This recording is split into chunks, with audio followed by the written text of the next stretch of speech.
tingkatan ikhlas. Ini saya ambil dari syarahnya kitab Hikam. Ini saya ambil dari Minahul Qudsiyah. Ini syarah dari Syekh As-Sarqawi terhadap kitab Hikamnya Syekh Ibnu Athaillah. Orang ikhlas itu ada 3 level. Level awam yaitu ikhlasul ibad, ikhlasnya ahli ibadah. Ada jenis khawas, ini ikhlasul muhibbin. Dan ada istimewa, khawasul khawas, ikhlasul arifin. Jadi level ibad ini level ahli ibadah. Ini pun sudah luar biasa. Ikhlasul ibad itu ketika orang beribadah pada Allah tidak riya sama sekali, tujuannya memang Allah saja, ingin dapat pahala, ingin selamat dari siksa. Ini juga sudah ikhlas. Jadi kalau ada yang tanya, Pak, kalau saya ibadah lillahi ta'ala tapi ingin dapat surga, tidak ingin masuk neraka, apa masih disebut ikhlas? Masih. Ini level ikhlasul ibad. Jadi tidak apa-apa, kalian jangan pesimis. Kan kadang-kadang ada yang bilang, saya melampaui surga neraka langsung Allah saja. Padahal yo pikiranmu masih sholatnya bolong-bolong aja, gayanya ngomongnya ngono.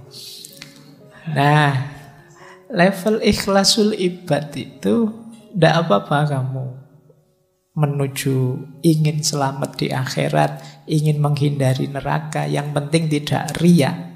Jadi tujuannya memang Allah saja dan ingin diberi itu oleh Allah. Itu tetap masuk kategori ikhlas. Jadi yang pertama ini jenisnya. Ada lagi lebih tinggi, yaitu ikhlasul muhibbin. Ikhlasul muhibbin itu ikhlasnya para pecinta.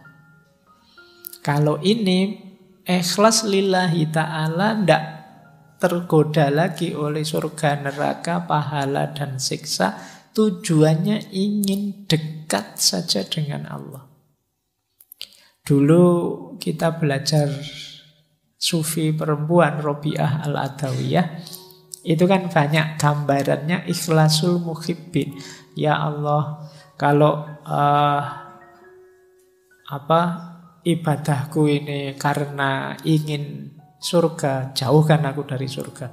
Kalau aku ibadahku karena takut neraka, masukkan aku ke neraka. Karena dia tidak fokus ke situ, fokusnya ke Allah saja. Jadi ingin dekat dan selalu bersama, ingin mengagungkan Allah. Ini levelnya mahabbah. Ini sudah luar biasa, makanya disebut khawas. Itu pun ada yang lebih tinggi ternyata, ikhlasul arifin. Kalau ikhlasul arifin ini tidak lagi ada pemahaman aku dan engkau. Kalau masih aku mencintaimu, itu kan masih ada aku, masih ada engkau. Ikhlasul arifin itu aku sadar sepenuhnya bahwa ikhlasku seperti apapun diriku, itu semuanya dari engkau. Kalau aku mencintaimu ya Allah, itu pun cinta yang kau anugerahkan dalam diriku. Jadi andilku itu tidak ada sama sekali. La haula wa la quwata illa billahil aliyyil azim. Dayaku, kekuatanku, apapun kebaikan yang aku lakukan, itu semuanya hakikatnya adalah engkau, bukan aku. Orang yang level muhibbin tadi kadang-kadang kalau tidak hati-hati terjebak membanggakan dirinya. Bahwa aku bisa ikhlas, aku bisa tidak tertarik lagi surga neraka dan lain sebagainya.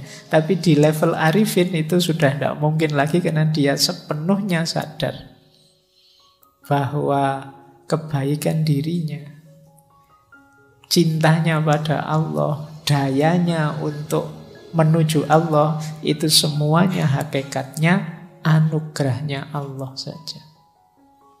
Tanpa Allah mengizinkan, ridho, menganugerahi, tidak mungkin bisa begitu. Itu namanya ikhlasul arifin. Nah, ini jenjang-jenjangnya. Jadi silakan teman-teman nanti muhasabah ya, sudah punya jenis ikhlas yang mana dalam diri kita. Yang pertama pun tidak apa-apa, itu juga termasuk ikhlas. Jadi sudah lillahi ta'ala. Paling tidak yang pertama itu tidak ada target-target duniawi. Jadi tidak riya, tidak ada target-target yang selain Allah. Targetnya ukhrawi. Nah, ini pun sudah masuk kategori ikhlas. Baik, jadi ini konsep pertama. Semoga tidak terlalu berat ya dipahaminya, maksudnya kalau dijalaninya ya pasti abot. Paling enggak kamu ngerti dulu, itu kan sudah lumayan. Tadi tidak ngerti, sekarang ngerti. Kita lanjutkan.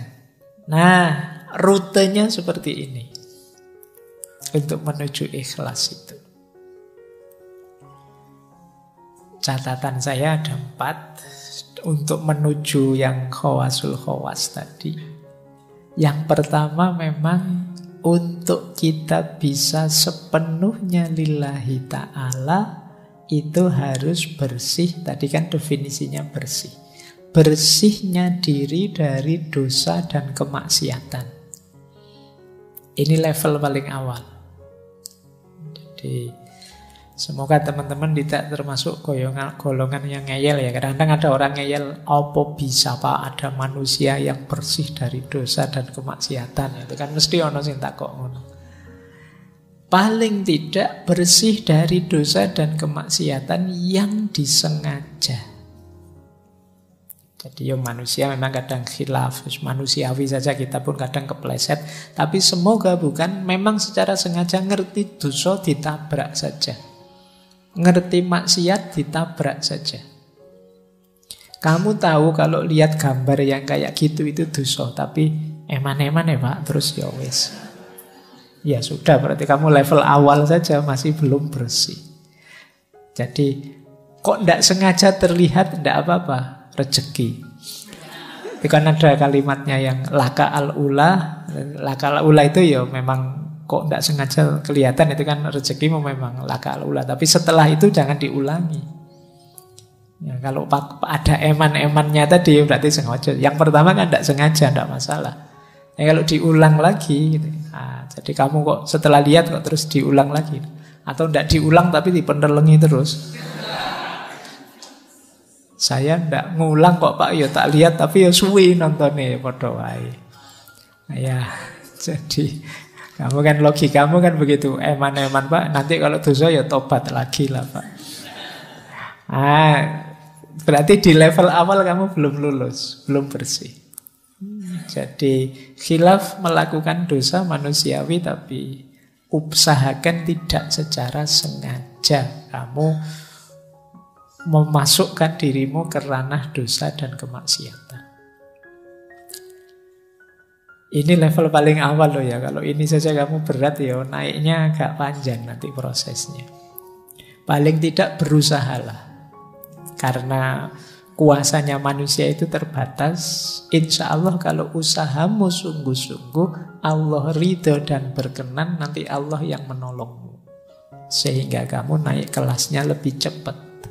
Tapi kalau kamu malas, kamu memang secara sengaja tidak ingin memperbaiki diri, naik level itu, ya Allah tidak akan datang.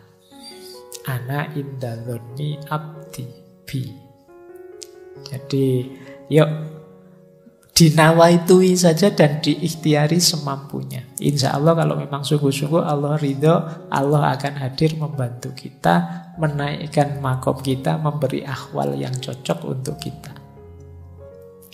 Kalau sudah lulus di level pertama, kita bisa naik ke level kedua, bersih dari segala keterikatan duniawi. Oke, kalau ini lebih berat lagi. Di sini mungkin banyak hal yang halal, banyak hal yang mungkin boleh saja, bisa saja. Tapi jangan sampai kita terikat. Terikat itu tergantung dengan itu. Pak, segalanya kan perlu uang, Pak. Ini namanya terikat sudah.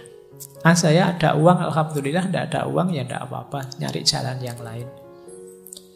Emangnya kalau tidak ada uang, saya tidak bisa makan. Teman banyak kok. Misalnya. Oh, ini namanya kan tidak tergantung uang. Tapi sama teman juga jangan tergantung.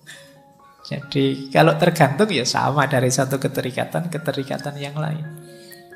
Jadi ayo kita lepaskan diri dari tidak tergantung. Itu bukan berarti dibuang loh ya. Tidak tergantung itu tidak mempengaruhi kondisi kita, keimanan kita, keistiqomahan kita dalam kebaikan.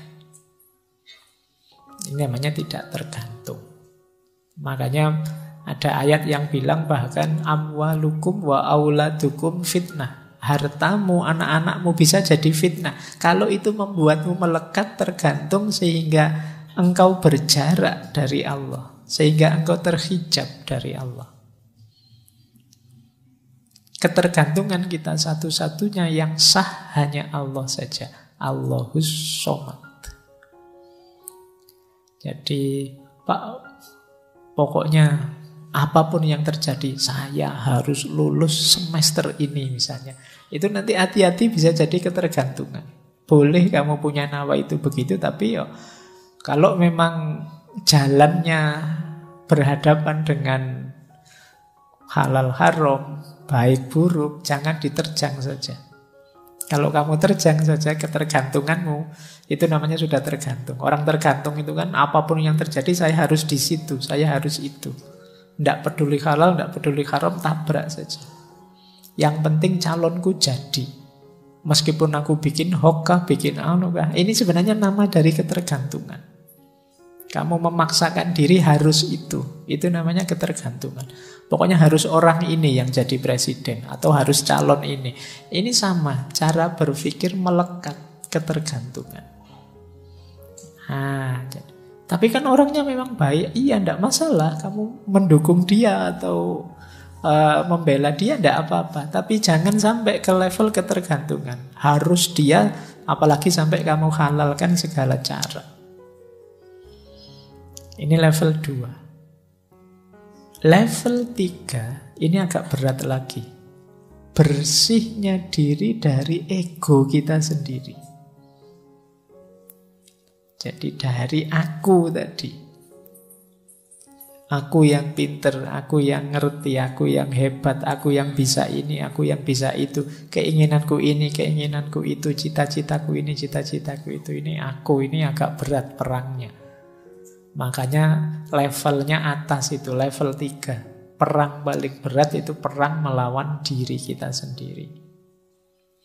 Melepaskan diri dari ketergantungan di luar diri lebih mudah daripada ketergantungan pada ego kita sendiri. Ini juga harus ditaklukkan. Kalau yang nomor 3 sudah takluk, insya Allah kita cepat segera masuk ke yang nomor 4. Allah saja satu-satunya yang jadi fokus perhatian kita. Baik, ini diingat-ingat ya rutenya 4 ini.